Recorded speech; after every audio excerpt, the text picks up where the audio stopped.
Mr. Ardent. Lady and Lords, I've just taken you to Tugashev and to the factors identified by Mrs. Justice Carr as being relevant, but in no way conclusive, not individually or collectively, to the issue which she had to deal with, which is similar to the issue that the Judge Briggs had to deal with in this case. In terms of the test, the way that I was going to put it is in this way, that if one looks at the factors that she sets out, all of them, there's nothing inconsistent between those and the factors that have been found to be relevant in other place of residence cases.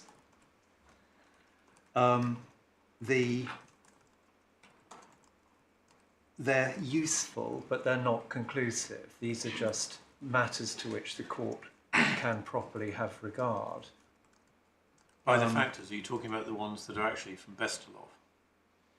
Well, actually, the whole of, well, particularly the ones from Bestelov, but the whole of this section is dealing with, the whole of the section is useful, but much of it is a restatement of, or references to, or citations from cases like Relfa and Dubai Bank.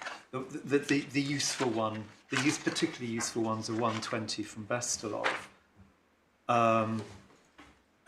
I sort of identified what ones that might be particularly, I mean, all of them are relevant in this case, but the concept of a settled pattern, which is referred to in subpara 6 and 7 of those principles, is particularly apposite here, because we very much approached this case on the basis that it was sensible to divide up, as one could do, Princess Hussam's life into its sort of component parts, as it were. There are as there are for all of us, sort of identifiable and substantial changes, and that the test of the tests that whether it's residence or place of residence needed to be addressed in the light of the circumstances as they were at the relevant time, and therefore, and this really deals with the abandonment point, that it's perfectly possible, as it is with any residence-based or most other jurisdictional, COMI, whatever, it's perfectly possible for somebody to be resident or to have a place of residence or have a place of residence at a particular time, and then not to have it at another time because life has changed. So what might have been somewhere you could describe as permanent or permanent or substantial connection, you might have described it at one point, it's simply lost at a later point. And there's using a concept of abandonment in those doesn't really accurately reflect what is happening there. It's not that you've abandoned it, it's simply no longer your place of residence. That is what. So what we venture to suggest is that those are all material. Those are material factors to which one should also add intention. I'm not. The court went through the authorities this morning, which we've relied upon to demonstrate that intention is relevant. It's Nordenfelt, Brausch, and Judge Greenwood's correct analysis and application of those judgments, that they confirm that intention, and indeed subjective intention, is relevant in these cases. And then he applied them to the facts of to the individual, the facts, to the tests that he had to apply in relation to the individual properties that he was dealing with. So I'd submit that one can add that, as it were, one can add that to the list, and it sits, in my respectful submission, it sits with and it's consistent with the end part of Ms. Justice Carr's principles, where she deals with the Barnett case and Ms. Davis's encapsulation of a sort of, I suppose, an overall objective at 125, which she accepts as in broad terms, but not by way of an exclusive test. Just helpful to have in mind. But it's quite interesting that when settled pattern comes up in the Bestaloff quote, it talks about a settled pattern of life. And by the time we get to paragraph 125, this is Justice Carr's decision, it's become a settled purpose. What have I missed?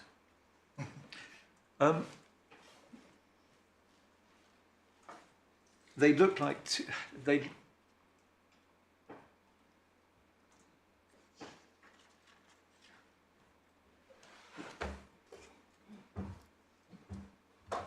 settled pattern looks like more. If one looks at the 125, settled pattern looks like regular order of life, and you're just asking yourself, well, what is? Look at the person. Does this, and in what sense does this fit in with a particular person's the ordinary pattern, or his order of life, or pattern of life at a particular time? Purpose looks as though it's more directed, rather like intention, it's directed to the place in question. So the first is a sort of the first is. I think I'm just repeating myself. I'm going to repeat myself. I understand objectively. You can find out whether somebody's got a settled pattern of life. I mean, that's just an objective test, which is quite helpful, on the whole. You can see where they've been, what they do. Settled purpose seems to come in paragraph 123 with reference to Shah. Yeah. In the context of ordinarily resident. I'm not quite sure why it has to be a settled purpose as opposed to looking to just what intention is, which is what you said you should look to. Presumably you can't just either destroy a place of residence or residence by stating you don't intend to do something. No, I think that's right. It has to be some objective manifestation, perhaps, to support your intention. And I think it's one of the points that's taken, that just because somebody says, well, I don't ever intend to go back to England, or I hate England, or whatever, is probably of itself of very little, if any, weight. You'd say, I think it's potentially relevant, but only if, to the extent it's backed up by objective evidence. Yes, I think that's right. And I think that's the way we put it in the skeleton, or in some ways in the way in which you put it in the skeleton for today, that a sort of declaration, this is not my place of residence, it's not really going to carry you very far, not least because it sounds self-serving. You say, well, what do you mean by that? And then it's the answer to the what do you mean by that, which I think what George is saying. Well, you've got to look at if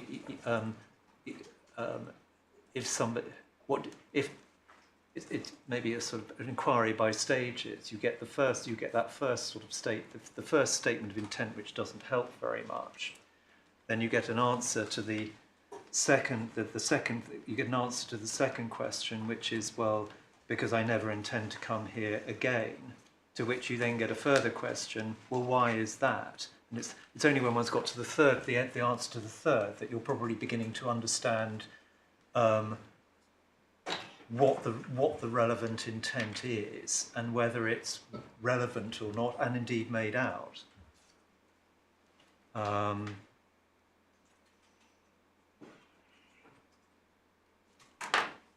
I'm not sure if that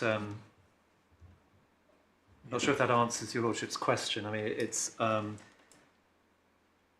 about if one's still looking at regular order of life, settled purpose. As I said, regular order of life sounds it's really the pattern of life point, I think. Settled purpose. I think if one goes back to Barnett, though, sorry, I keep mispronouncing it. If one goes back to Barnett, what that is looking for is what they're looking for there.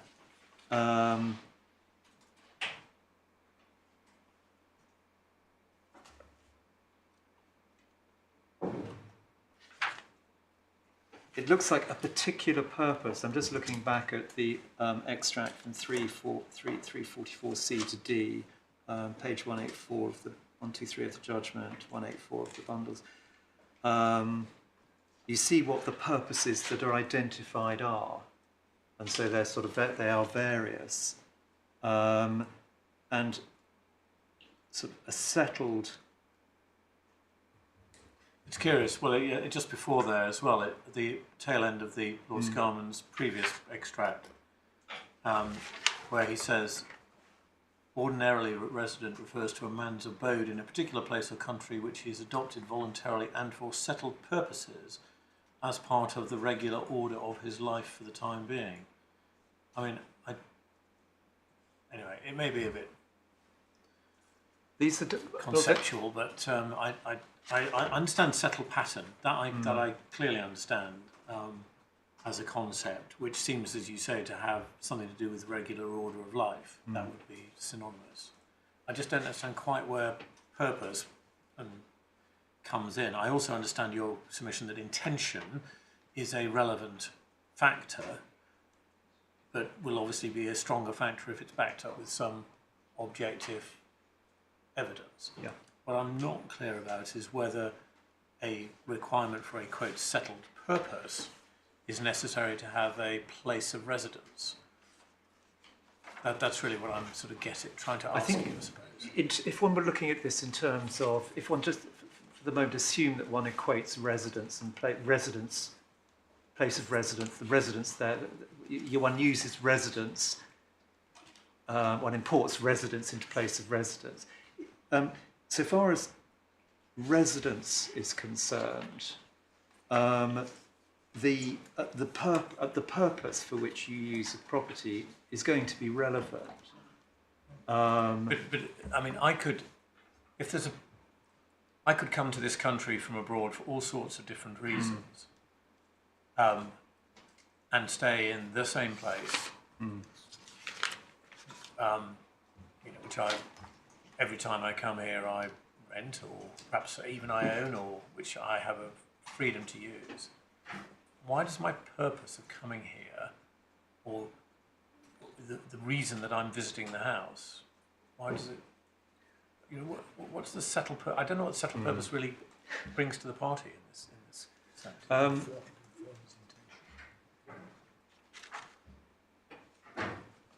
In terms of resident, but your lordship's right. I understand if you're doing ordinarily resident, don't get me wrong. Ordinarily resident, I understand, because that's the ordinarily bit, and I can sort of understand it fits there. But if you're just saying place of residence, I don't understand what settled purpose has. That's really what I'm asking. Well, if you go, for example, if one's looking for permanent substantiality, continual.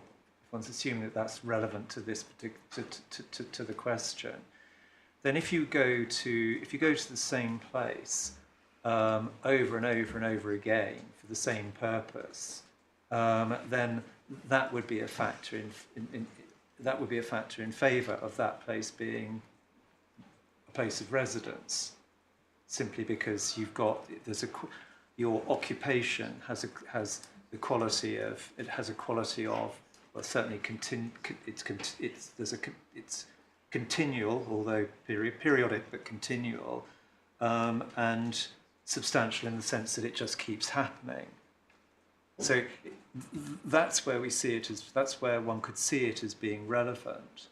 If one's just looking at purpose by itself, forget settled for the moment, then classically,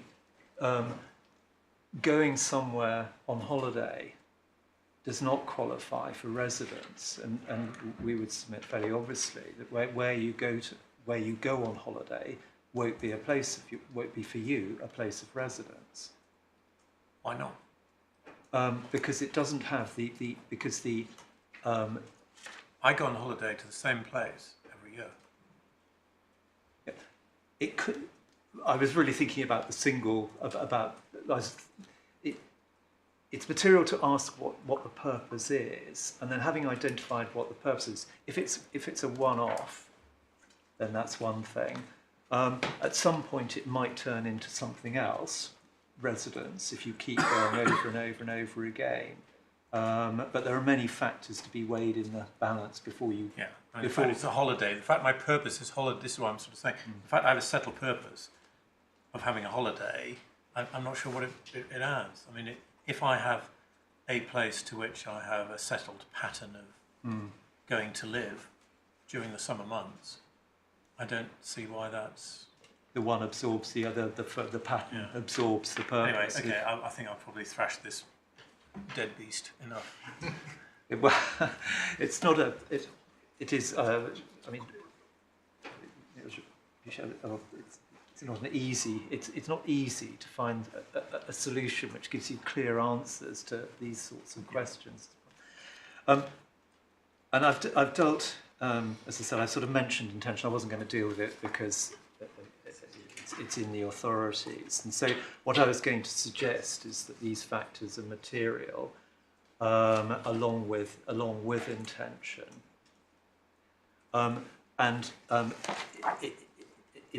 in my submission, in this case, this was the sort of evaluation that the judge undertook. So he didn't apply the test.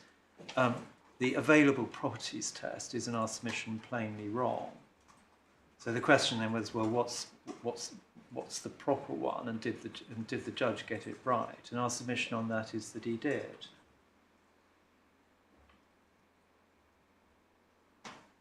And he did not confuse, we submit. He didn't confuse ordinary residence with place of residence. What he was doing was extracting factors, guidance from residence cases, and indeed place of residence cases, by which I mean the service cases, extracting principles or factors from those which would assist him in the inquiry that he was required to undertake. And if one looks, importantly, if one looks at then the way in which he dealt with the case in his analysis of the various periods, the determinations that he makes, when one looks at the way in which they're framed, in our submission, they are consistent with the right test.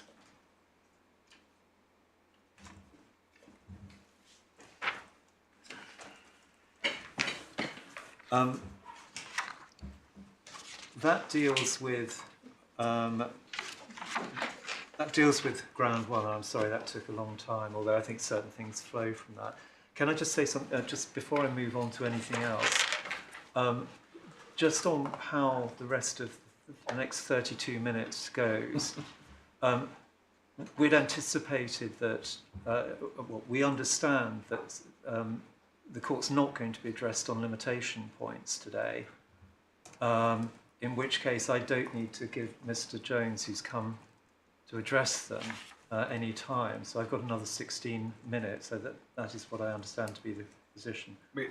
There's been a degree of slippage, so I think, speaking for myself, I wouldn't mind giving you 20 minutes if you needed 20 minutes, but Mr. Mobley Smith has reserved 15 minutes for himself at the end. Yes, I think if limit, I would be sitting down if there were any limit. I'd be sitting down. Well, I'll take it a bit quicker than that, I think, because most of what we want to say about the other grounds is in the skeleton. Yes. But then a friend took it quite quickly, and I'll do the same. Yes. So that's ground. That's ground one, and I think I've also dealt with intention, which is. Part of ground two, that's 2A. so far as 2B is concerned, took account of his finding that the Prince did not have a continuing relationship with York House changing following his change of circumstances or a particular purpose in visiting London. Well, the judge made findings on those. He made findings as to what impact or what the Prince was doing in those years, what had an impact on what he was doing in those years, and when on the very infrequent times that he did visit York House, what the purpose was. And so we would submit there's nothing to that. I mean, he's entitled to take those matters into account, unless you accept the simple test, the availability test.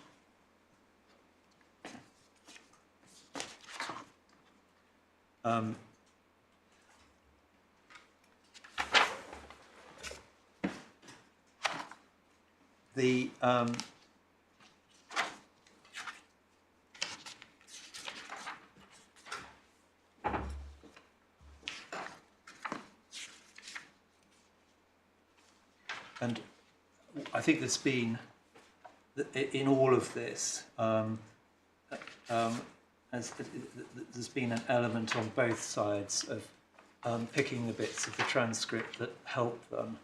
And you'll find, I'm not going to take the court through any of those. It's the submission is so far as their assistants, they've written that they don't support the argument that the judge got it wrong on this. Ground 3 is split into 2 parts. The first relates to permissions, and the second relates to control. Permissions are dealt with in the MTC skeleton at 42 to 45, which is core bundle reference, page reference 31, 32, 31 to 33. And we deal with it in our skeleton from paragraph 29, which starts at page core bundle 52. I don't want to say anything more about permissions. I think that one's been covered earlier in my submissions and in a friend's submissions. I don't think we're going to be assisted by much more from me on that. So far as control is concerned, this is paras 46 to 48 of MTC's skeleton. We've struggled really to understand what the point that's being made here. This is para 37 of our skeleton. Control is mentioned by the judge. Did someone have control over property? Control is mentioned by the judge at para 198 of the judgment. But it's simply yet another one of those factors to which he gives lesser or greater weight. And in fact, when one looks at the MTC skeleton, one can see a similar point being made by Mr. Justice Roth in the earlier judgment. So we can't really see where that goes. If it's a challenge to a finding of fact, then we would suggest that it fails the Volpo test. The judge was entitled to make findings about the findings of control that he did. Otherwise, it must be simply a question, an attack on the judge's valuation, which, in the way in which this point is framed, we would say is unsustainable. Ground 4, then. This is really a combination of an attack on the judge's findings as to both the circumstances in which the new London properties were acquired and the purpose and so on. And in our submission, the judge makes his findings, and it's difficult to see from the MTC skeleton or they seek to attack it, but the findings don't, in our submission, come close to satisfying the bar or the limits on the ability of this court to interfere with a fact-finding role. So the Volpe, so where Volpe. I think Mr. Morley-Smith accepted that he would ground 4 would only get anywhere if he's right on ground 1. Well, that's a bit exactly. I was going to. That was the second bit of the skeleton. What does it matter? Does this matter? Or sorry, this only goes to the availability. It only goes to availability, and if that test is not the right one, then one can just simply put this aside. It's really for the reasons that I think were developed mostly during my friend's submissions. And then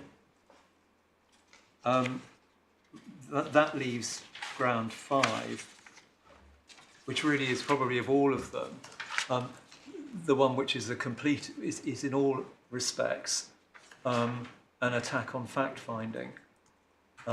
This was the judge, in terms of what the evidence, the judge was well aware of the evidence that had been filed in previous parts of these proceedings and in the earlier proceedings on this particular issue.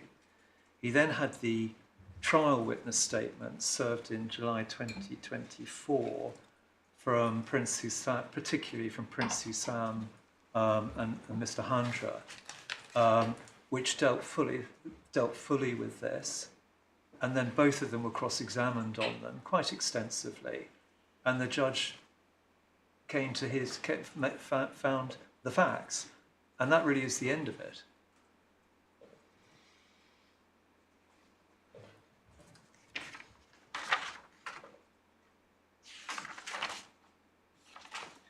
And I think that is, I'm not sure there's a great deal I can usefully add. I've dealt with those shortly because of the nature of the complaints or because they're contingent upon something else. Can I just sort of look behind me and see if there's any... well,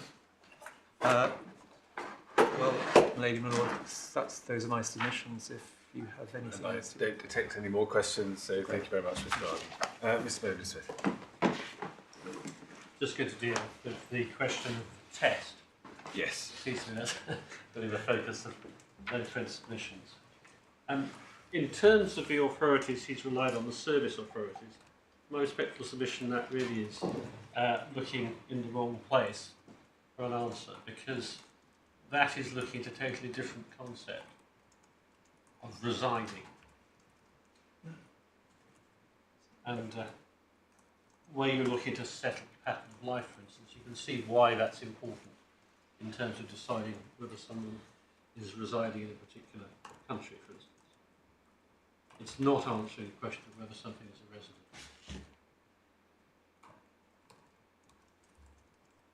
And the passages in the Tugashev case my friend took you to are clearly directed towards the concept of ordinary residence, or being ordinarily resident, I should say. Doesn't impact, as I say, on the question of whether or not it's a place of residence. Clearly one needs to be able to reside in a place of residence, but beyond that, and I think that's really all that's said in the extract you saw from the Vesterhoff case, in paragraph 6. In terms of the settled pattern of life, or settled purpose, settled purpose doesn't really come into the equation in relation to whether or not there's a place of residence.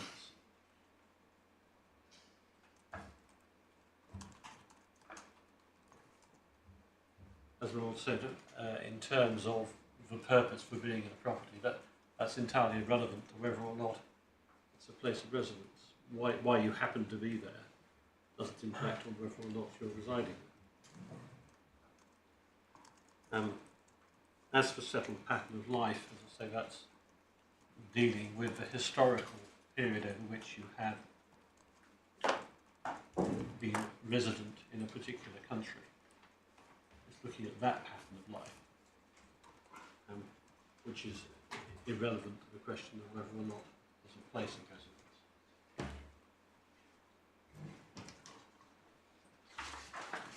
residence. In terms of intention, would you accept though that, although I think you'd say you certainly don't have to have any degree of either settled purpose or settled pattern to have a place of residence, because those you say are dealing with whether you are resident or whether you are ordinarily resident.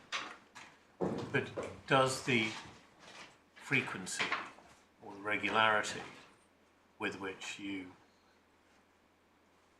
inhabit a place, stay at a place, do whatever you do at the place, is that relevant to whether you have a place of residence? in determining whether it's your place of residence, I think you obviously need to show that it is a residence which you have been and is available to you. But in terms of the pattern of residing at that place, once you adopt the approach that you're looking at whether it's available, as we've discussed before, you can have a residence that you don't actually attend at. So there's no pattern of attendance at that residence, even though it's plainly your residence. For instance, as I say, the example of a house that you bought and furnished but haven't got around to living in, that's still your residence, even though there's no pattern of behaviour that can be said to show you residing there. So it isn't relevant in that sense.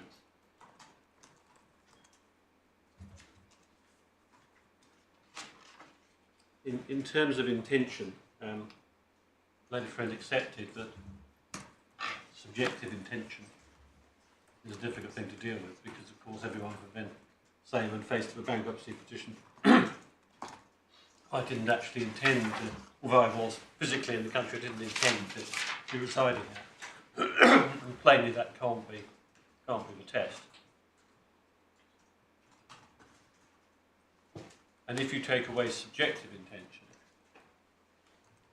then all you're left with is a pattern of life that happens to have meant that the Prince didn't visit London in the way he had originally. But the pattern of life is irrelevant to whether or not it's a place of residence. Intention is always subjective. That's because it's in the head. Yes. It belongs to somebody. Of course, yes. The question is normally whether you can find sufficient objective manifestations of it to make it credible that, in fact, somebody actually does have the intention they profess that they have. Yes. You have to guess. Perhaps I've phrased that badly. What I'm saying is that in relation to evidence of this particular intention, all you have is a change in the pattern of life to support the self-serving statement, I didn't have an intention. So what you haven't got is the sort of thing you got in Nordenfeld, where you're removing the furniture and putting it properly up for sale. As I understand it, the Prince never did not come to England at all. There's no evidence he came to England. I think it's actually fine if he did not come to England at any time during the relevant period, in between 2019 and 2022. That's right, but that relevant period is subject to the caveats of COVID and also the threat of imprisonment. Well, which we would suggest would make the special circumstances, which don't really reflect what the position of the property otherwise was, and his relationship with the property otherwise was. COVID is, you've thrown two very different things in there. COVID was a transitory phenomenon in terms of stopping people travelling. Yes. The threat of being imprisoned remains and will remain. Yes.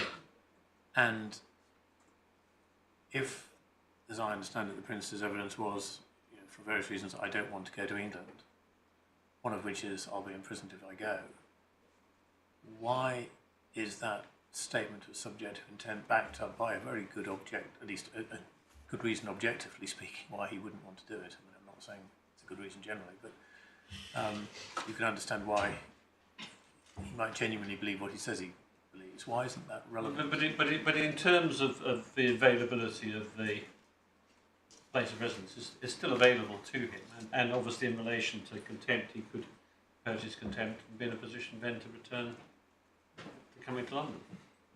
So those are all factors that can be considered. But in terms of the intention, otherwise, not to come to London, you've got a pattern of behaviour up until March of 2018 where he does come to London and he does stay in the property, and it's been for significant periods. I mean, I think one of them's over a month. So it's not as if there's no visit to London, not as if there's no residence in the relevant properties. There is. But over the most recent period, there have been those two reasons for not coming. What the judge found was that it was an intention back in 1990 not to reside.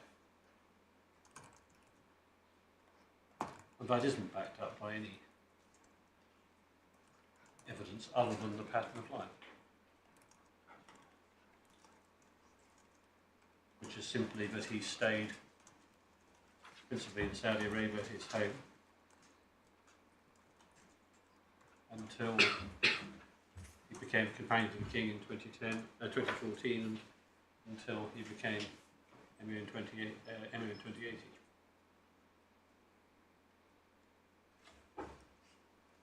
So that's what I wanted to say, I think, about intention. In terms of the evaluative exercise the judge carried out and your ability to intervene, obviously we've debated that before, and I don't think you can really take those points much further forward. Unless there's anything else I can assist you with. No, I don't detect any more. No one's suggesting anything behind there. What we'll do for a moment is go and have a word amongst ourselves.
Genuinely held.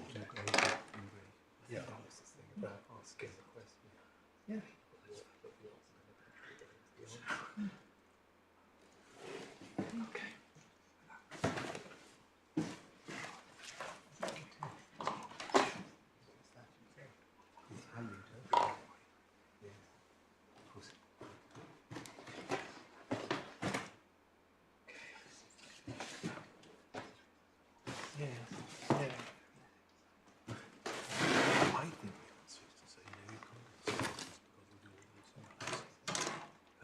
That's the safest.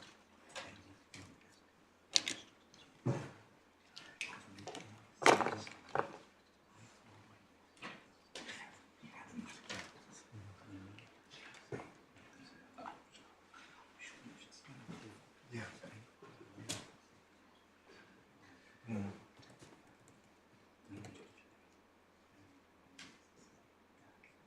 Yeah. You need to, I don't know if this is a problem shared by everybody about the order, somebody needs to raise it, just mention it to them, because grant you can do that as part of your contribution. Just say, look, we've been unable to supply, we've been asked, look, we just give them, but there is this issue. No, I think for the moment we refuse the press a copy of the Snowden. We get an order from them. All material refers to the protected fact, which are not defined, should be redacted and filed within Just so that they know, because usually the reporters start bombarding the clerks. I've had this with something I've done, and then they start applying to inspect the court file, and it was actually then was Lady Justice Carr who was subjected to that. Okay.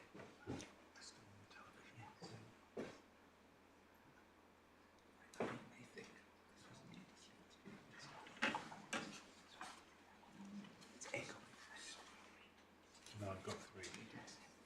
In fact, I've got 5. Yeah. Why?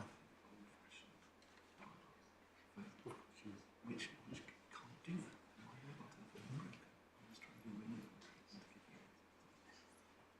Eventually.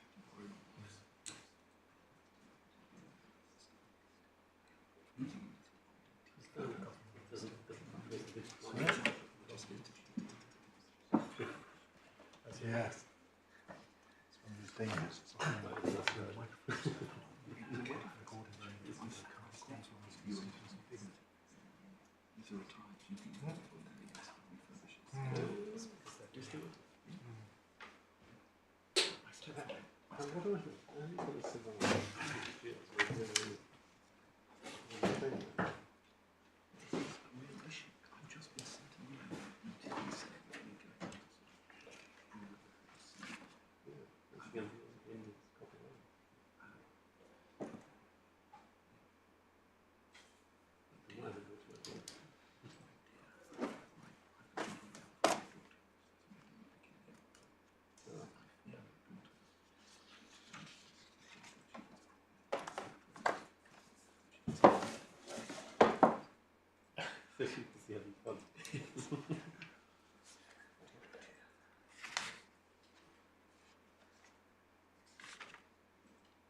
You look onto the last screen. You look onto the last screen. Yes, yes.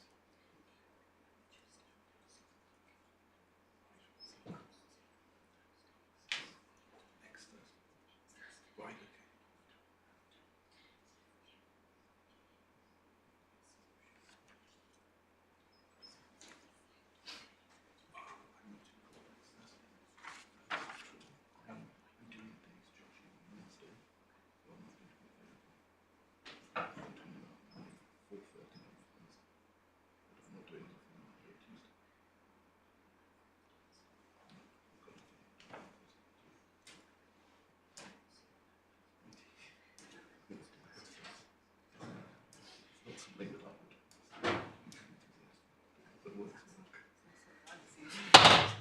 No, quite. Because we both approach it at the same speed.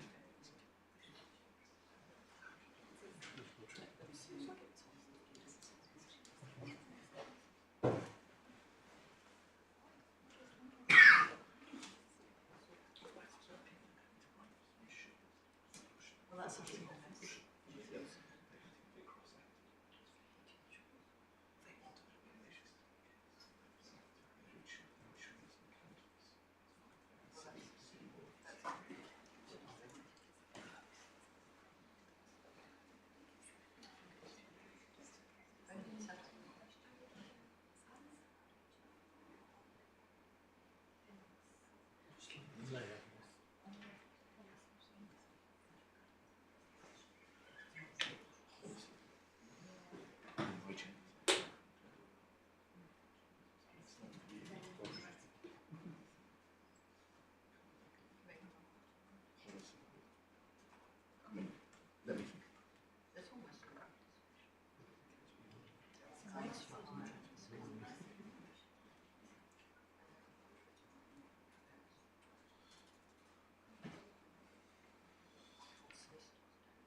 It's more. No,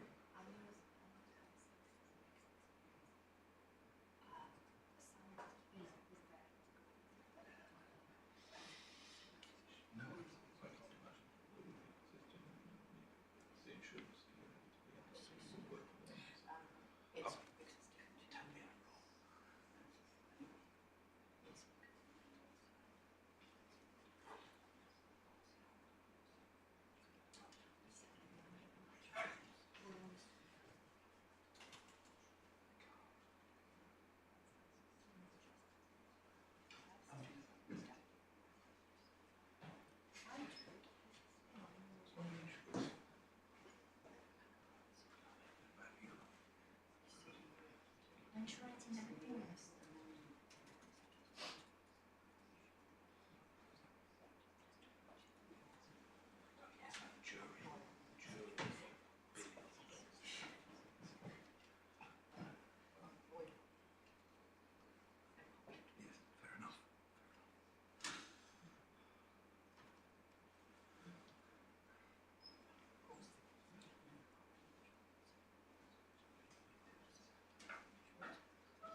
We have decided that we are going to refuse permission to appeal. The reasons for that will come later, not now, and you will be supplied with them in draft for you to correct our English and our typing, but not, of course, to re-argue any point. We'd be grateful if at that stage you would seek to agree an order dealing with consequential matters. If there are any points on which you can't reach agreement, could we please have brief written submissions, and we would expect to deal with them in the final version of the order that we make. But for today's purposes, we are going to refuse permission to appeal. Mr. Jones.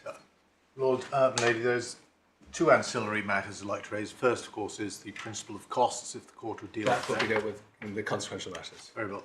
There's another matter. May I hand up a copy of a court order, which, when the Lord sees it, you'll realise why I'm not going to deal with it and read it out in detail. Thank you.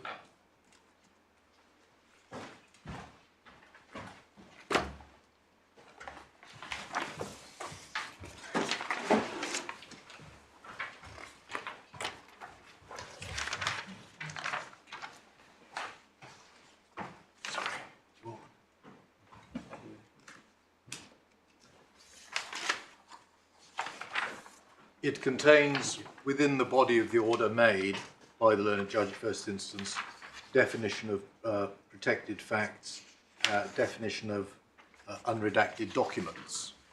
My Lords will appreciate that the court file is publicly accessible, and there is a degree of interest in this case. So for the same reasons as were given to the judge below, we ask for a direction or order to be made now, such that the court file should not be released until the documents identified have been similarly redacted, so as to remove references to the protected fact as defined within the body of this order. And you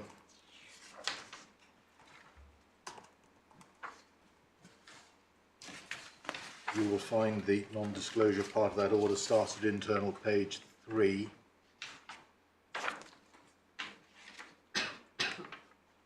Why should the order be made? Because otherwise, my Lord, those who might have an interest in the matter could ask for access to the court file, wherein there will lie the unredacted documents. Why should? What is it in the unredacted documents that needs to be kept redacted? Well, my Lord, it's the fact, the protected fact. Meaning the fact that the bankruptcy order was made. My Lord, yes. Even though it has been recalled, withdrawn, whatever term one wishes to use, it may nonetheless, given the context of this case and the personalities involved, be thought to be a matter of some public interest. And that's the basis, and of course, given Princess Sam's public position, that is heightened in this particular case. And so the judge below accepted it justified a provision that protected fact should be kept protected, which in turn requires various documents on the court file to be redacted, lest that fact should become What does it public. need protecting, given that it's all been rubbed out now? Yeah, I mean, this was an order made at the time where before the the judge had reached his conclusion on jurisdiction. In December. My Lord's entirely right, but sometimes, ladies and gentlemen, the press choose to report a fact without reporting other facts, which then dilutes the primary fact which they've seen fit to report. On the basis, it's far more interesting to report the primary fact rather than to explain what's happened thereafter so as to dilute that fact. We'd all be familiar with the way in which that happens in the news, in the media. I mean, the answer to this may be we require extended argument on it, but there is a principle of open justice. More than that, where courts depart from that, the press normally have to have some opportunity to say something about it.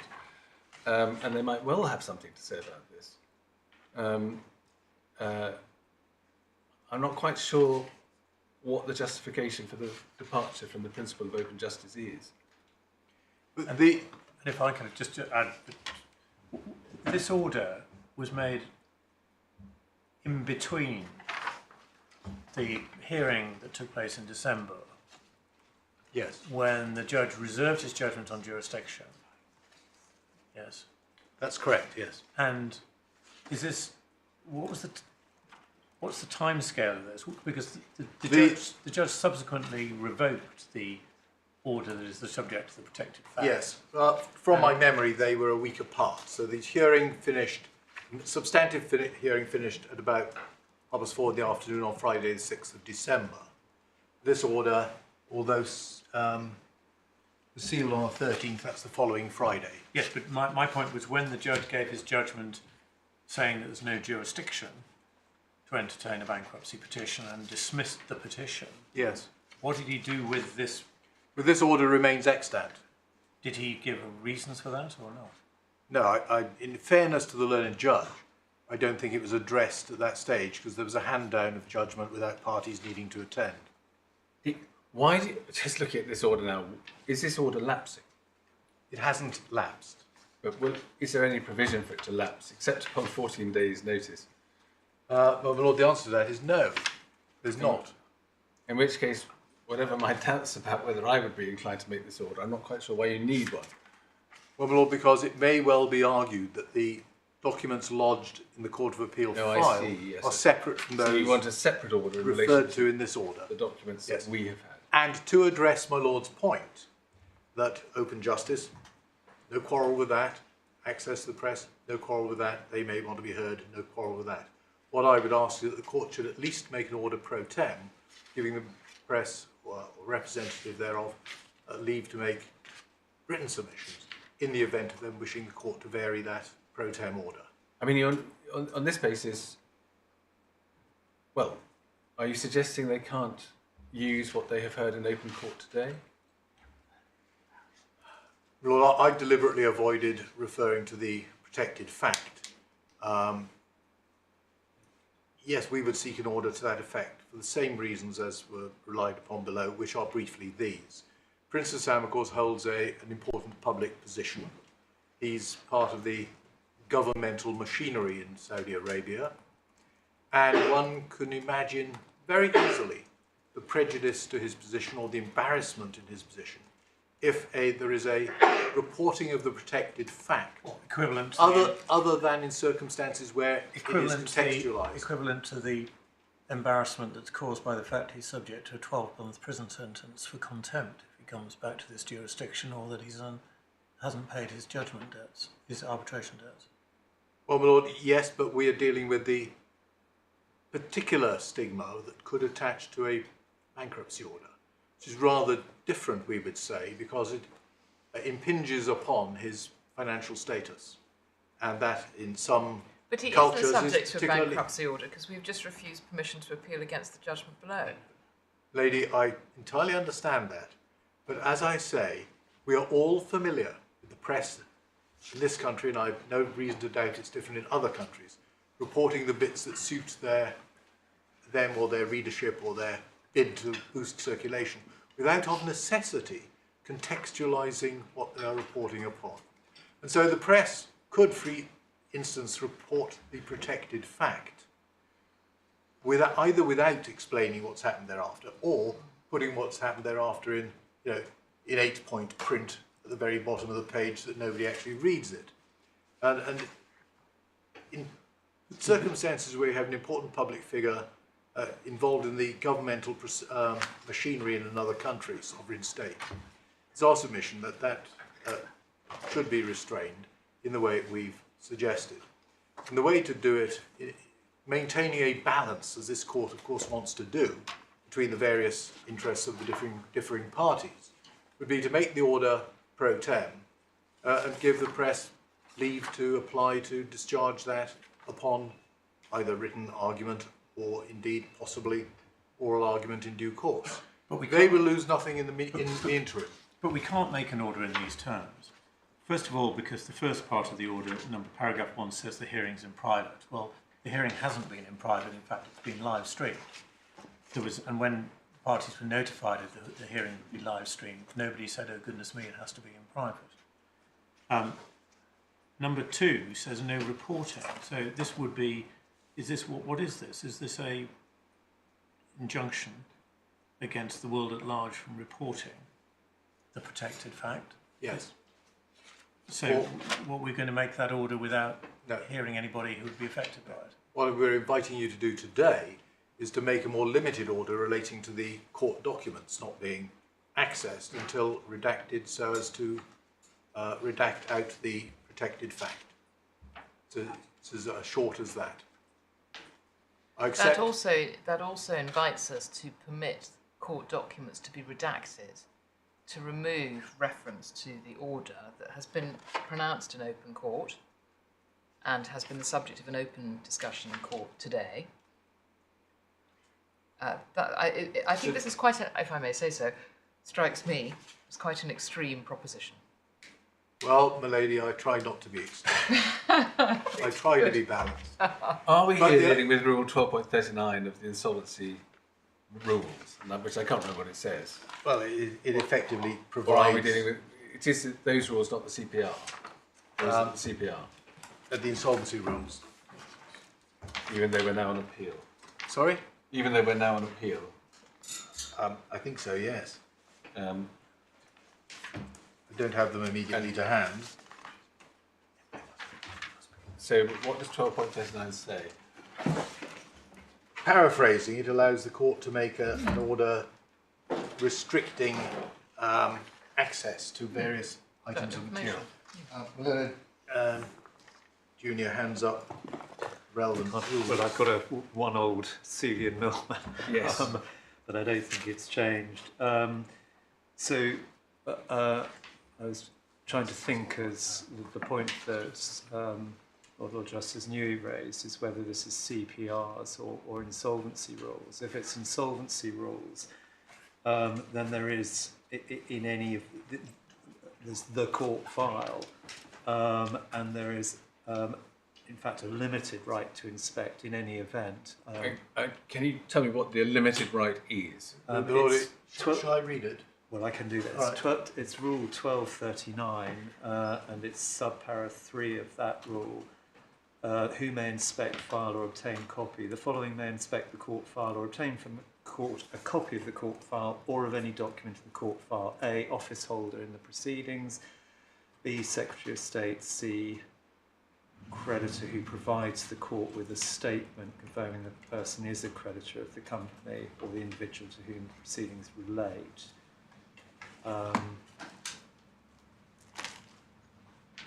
The only odd thing, which I haven't quite squared in my own mind or sort of thought through in my own mind at the moment, is there's a court file, but of course what's happened in this case has happened in this case. I'm not entirely sure then what happens to the court files whether they remain open. It's odd to give the creditor a right of inspection. Quite.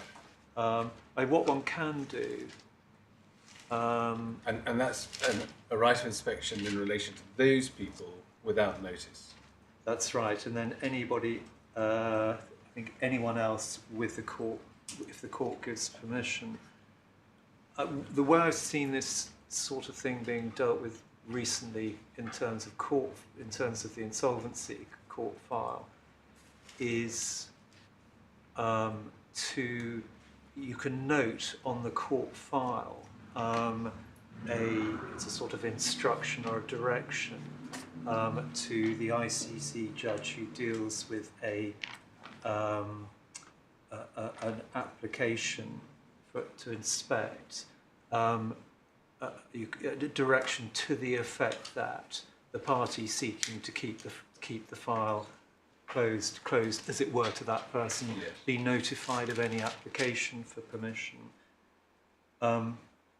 The only other point, I suppose, is that you would not want in these circumstances, I think, a creditor to have that right. It's slightly odd because creditor there, one would think, would be limited to creditors in the Yeah, I know, but sorry, I'm struggling. My Lord's point is actually a very good one, isn't it? Right. So, as always,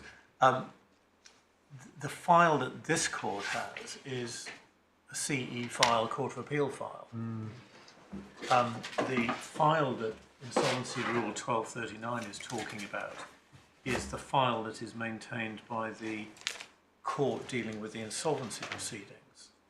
And so that's the issue, isn't it? That there's a CE file maintained by the companies court in the Chancery Division, which I think, just looking at it, bear with me. No. 39.2. Rule 12.1, no, hang on, 12. It's somewhere in Rule 12, I think. There's a requirement in the court to open a file for insolvency proceedings. 12.39, my lord. Right, it is 12.39, but is that the one that actually contains now the power, the requirement to open it? 1239.1, yes. But the court there is the Insolvency and Companies Court. That's right. It's not this court. In which case, well, I can put my Unless, I mean, there is a provision that says that on an appeal, this court can exercise any power that could be exercised by the lower court. That's in the Senior Courts Act, some provision of the Senior Courts Act. So we could exercise, I suppose, the power, but that would only be in relation to the file in the Companies Court. So I'm not sure what the equivalent provision to that is in relation to the Court of Appeal file, which I think must be in the CPR. I was going to say, I think Here you go, I think, to CPR 5.4b and 5.4c, and a case called Cape and Dring, where the Supreme Court emphasised the importance of open justice. And just thinking round this, suppose we were to restrict access to the court file, is there any restriction on anybody else in this case simply telling the press? Yes, the order that's still in existence made by Judge Briggs.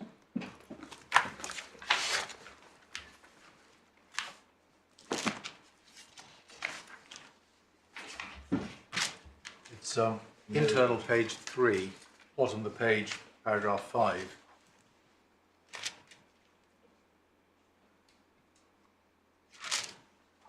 It's been pronounced in open court. I'm sorry, my lady? The fact has been pronounced in open court already, hasn't it? The fact that you say is protected. Have I No misunderstood? council have referred to it in open Not court. today, but when it was originally, I looked at back at the original order that said, it's page 76 of the core bundle, and upon the thing that you don't want us to talk about, having been pronounced in open court on the 6th December 2024, based on available evidence. So that's already part of the court record, isn't it? But that's the reason why paragraph 5 of the existing order is there. It was recognised that it had been referred to, and so to protect that, it was necessary to seek an order from the learned judge, Right. which in the exercise of his discretion he granted, as you see in paragraph 5, internal page 3 of the order I've handed up.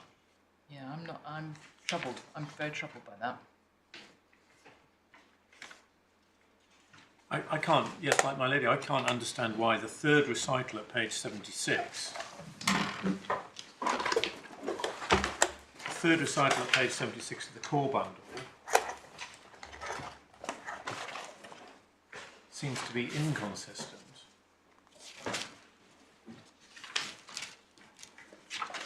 with paragraph 1 of the order of the 12th of December, isn't it? This page 76 says that the protected fact was pronounced in open court, Yes.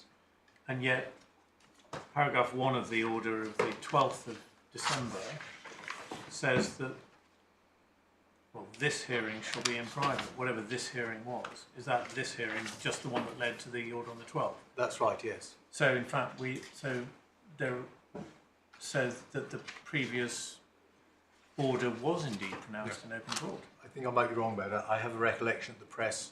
I think there was a short period of closed session before Judge Briggs.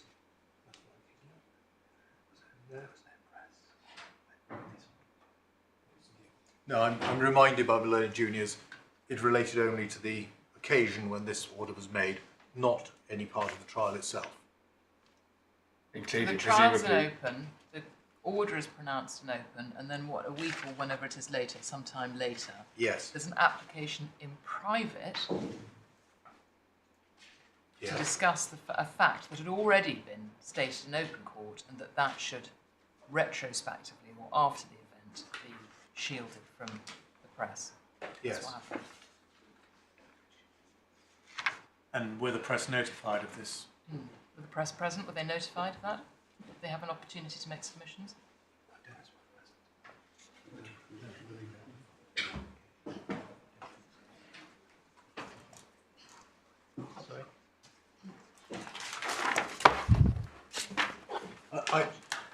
From memory, I think the answer to that question is in the negative. Of course, the order itself makes provision to apply to discharge it, as one might reasonably expect. But except nobody can be told about any part of this order that might disclose the protected fact, because that's what paragraph 2 says. Lord, yes, but members of the press were present, albeit excluded. But they are alert to the interest, or they have an interest, we know. And to be blunt, the moving force for this application and this order was the fear that the petitioner might seek to utilise the protected fact in some way to the embarrassment of the respondent for various other reasons, which I need not go into. That was the moving force of it. But it had to have the effect of restricting that fact so far as other possible publishers of that fact are concerned. Otherwise, it would have been rendered nugatory. I'm just looking at what the Supreme Court said in Cape and Dring, as reported in the White Book.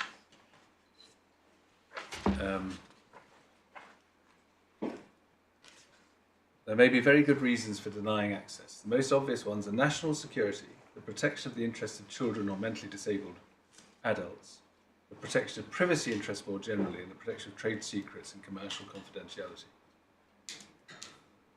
So, which is it? Well, my Lord will appreciate that's not intended to be an exhaustive list.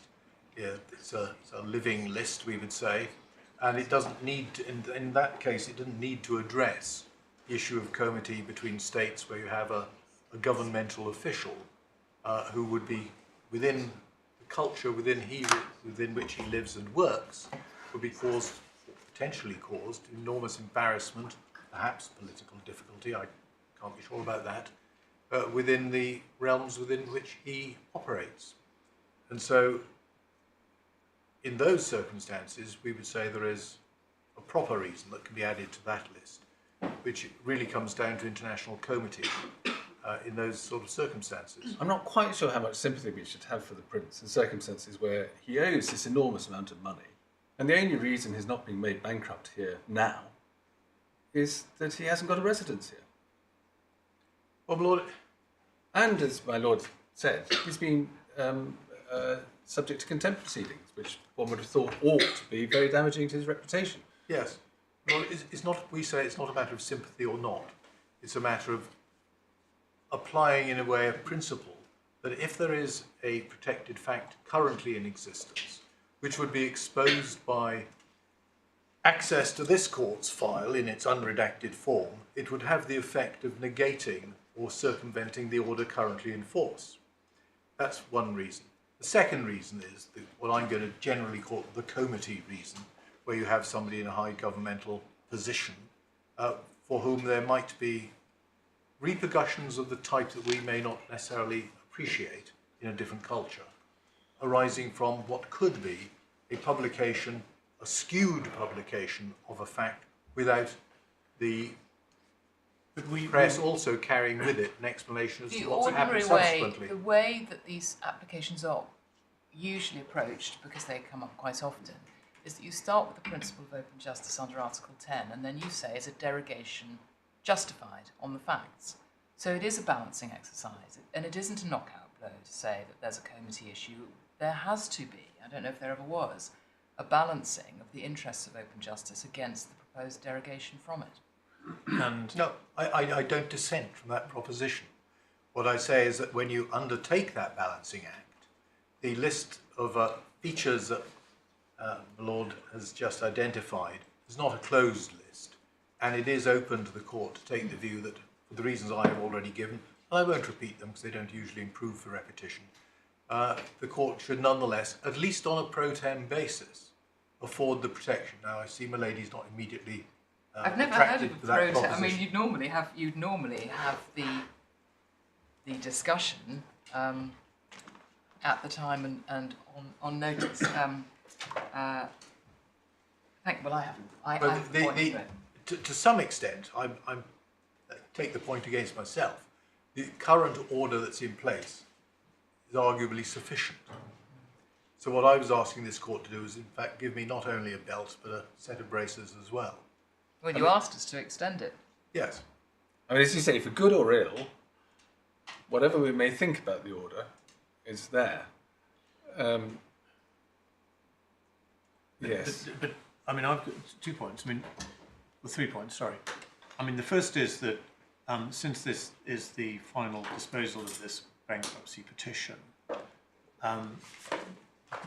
with our refusal of permission to appeal, I think we probably would have the authority, the power in the Senior Courts Act to make any order that the lower court could have made and could revisit the terms of this confidentiality order. That would be number one. I don't see at the moment any reason why we shouldn't do so if we think it's inappropriate. And certainly when we're considering extending it. Second, surely we would require some evidence to back up the submissions you've made about potential prejudice. Because, as I recall it, the Court of Appeal, Master of the Rolls, Lord Justice Warby and Lady Justice King gave a decision a couple of weeks ago in a family-related matter where they went into the question of open justice in some detail. And I think one of the bases that they decided there to allow the naming of 3 particular judges was that the judge who had there made an order for those names not to be published had acted without sufficient evidence and on the basis of his own perception of the likely response of the media, and that I think was criticised in the Court of Appeal from my reading of the judgment. So if your application is based upon assertions of harm to reputation and worry about what various sectors of the media might make of it, which is part of what you've said to us, shouldn't we have some evidence, some evidential basis for that, and shouldn't the media be entitled to be heard on the subject? One's instinct is to answer each of my Lord's questions in the affirmative. But sometimes one's instincts need refinement. And my refinement in this case would be this. So far as the evidence is concerned, so as to individual prejudice, I agree one might seek some evidence, but there is an overlay to that, which is that given the status of somebody, you may nonetheless readily infer that publication of the protected fact would harm that, would be reputationally damaging.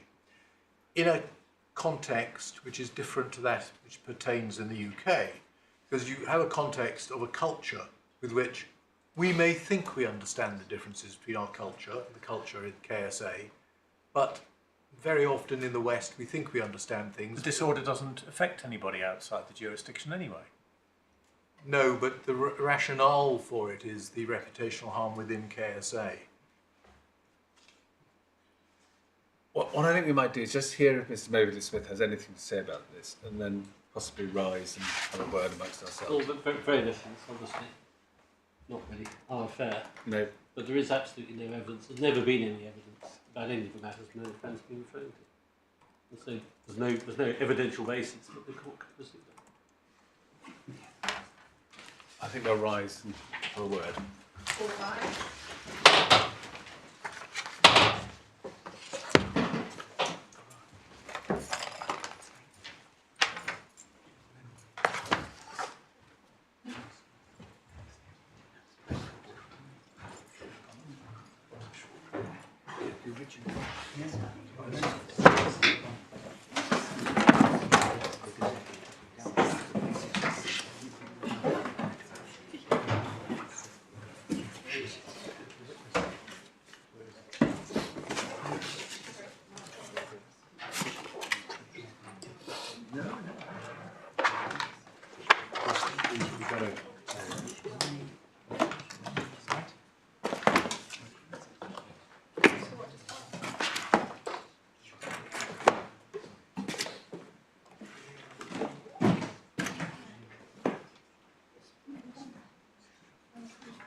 And they don't always people say his agents have logged on to YouTube.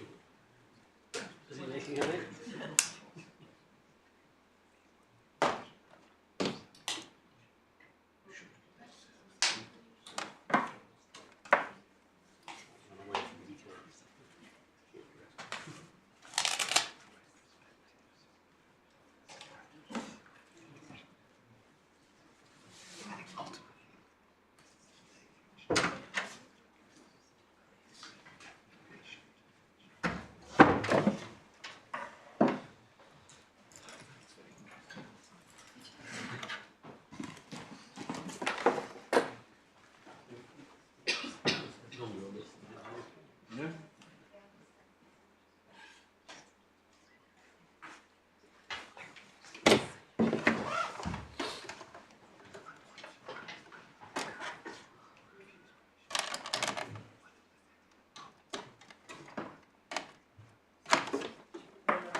Like the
One of the breach in the observance, I'm sure, used to be the rule.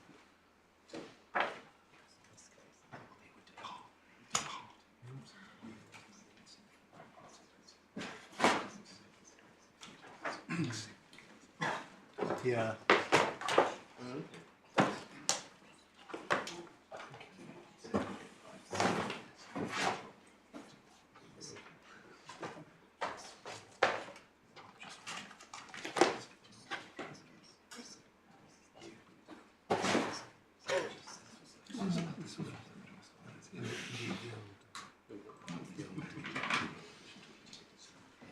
That's why.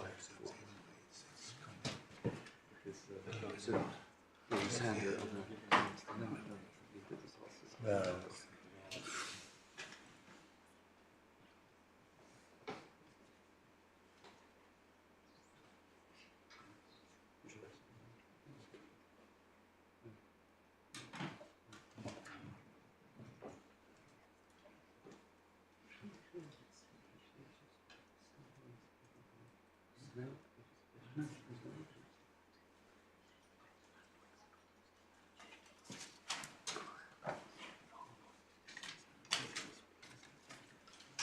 Yeah.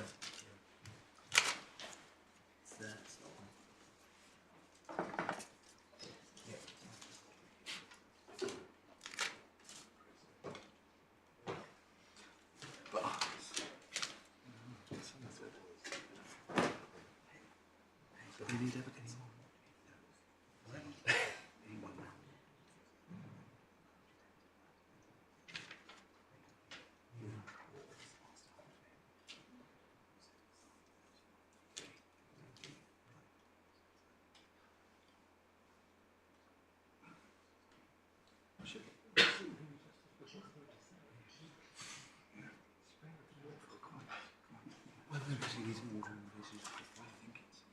So they're not making this given the order to say as a result of this.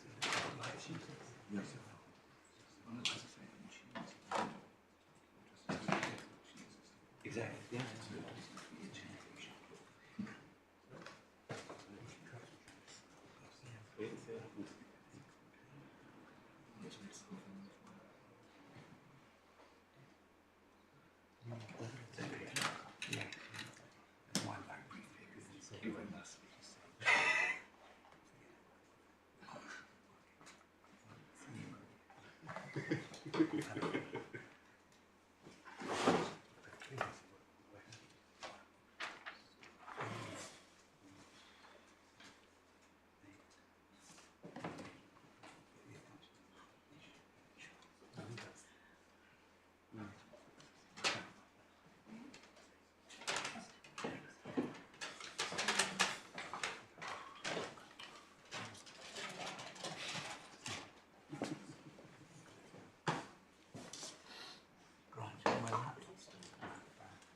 Want it back, do you?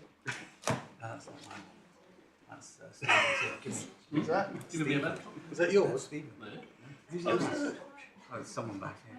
Can I have mine? Is that yours? That's Claude. Put my laptop away. No, I'm moving on. It's a weekend again. that's mine.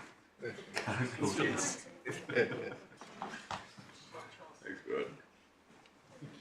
We want to get back to Barbados. Hmm? We want to get back to On we Barbados. go. Flight at 10:30 tomorrow. Actually, your submission is too long than Peter's.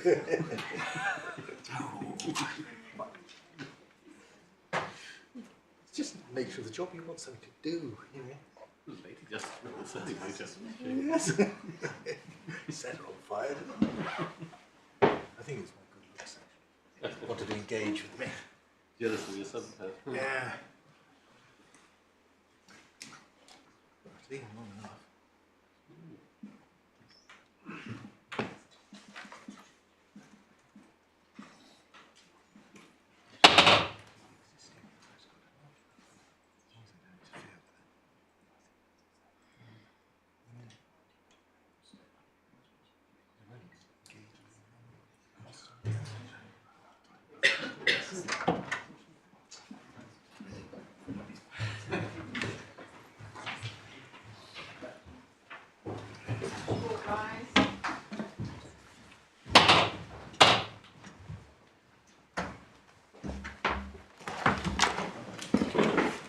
Mr. Jones. My Lord, I invited you to hear me again on this because I had a senior moment.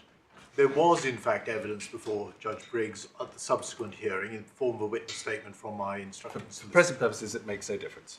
We're not going to make any order today. If you wish a further order to be made on top of the protection you already have, then there needs to be a proper application with any further evidence or reference to existing evidence in support and proper skeleton argument dealing not only with whether or not a further order is justified, but with whether or not the press need to be notified, and if so, by whom. So that's the position in relation to the making of any further order. Now, I should say that at the moment, we also have in mind very much the possibility of discharging the existing order at the point at which judgment is given. Assuming you're not happy with that being the outcome, then at the point at which you put in submissions on consequential matters, you need to deal with that as well. And again, you will need to deal obviously with the merits of maintaining the existing order, but also with whether or not the press need to be notified. Yes. Well, that's understood. I'm grateful. I didn't want the court to think I'd misled you about the absence of evidence last time. We had been told by the usher that you had said that, so you're obviously quite correct to correct the position, but it doesn't make any difference for today's purposes. Thank you. We'll leave it.